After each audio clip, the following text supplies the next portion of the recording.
হাওর এবং রাধাবনপুরে ওভারব্রিজ এবং সাঁতরাগাছি লিংক লাইনের কাজ দ্রুতগতিতে চলছে।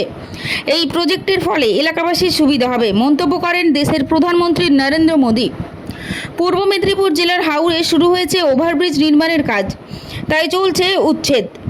সম্প্রতি দেশের প্রধানমন্ত্রী নরেন্দ্র মোদী তিনি প্রকাশ্য মঞ্চে বক্তব্য রাখতে গিয়ে হাওর এবং পার্শ্ববর্তী রাধামোহনপুরে রোড ওভারব্রিজ এবং সাঁতরাগাছি লিংক লাইনের কাজ দ্রুতগতিতে চলছে বলে বলেন।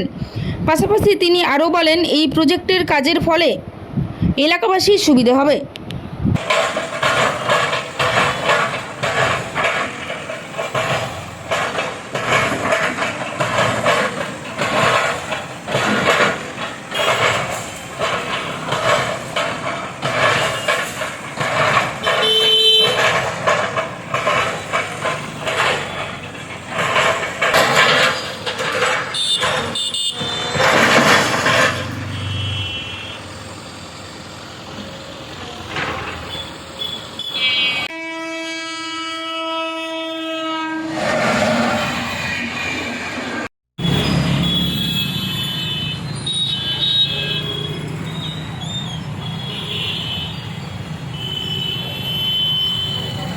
पूर्व मेदिनीपुर में हौर और राधा मोहनपुर के बीच road overbridge, Sankrail Santragachi link line, ऐसे प्रोजेक्ट से यहां के लोगों को सुविधा होने वाली है।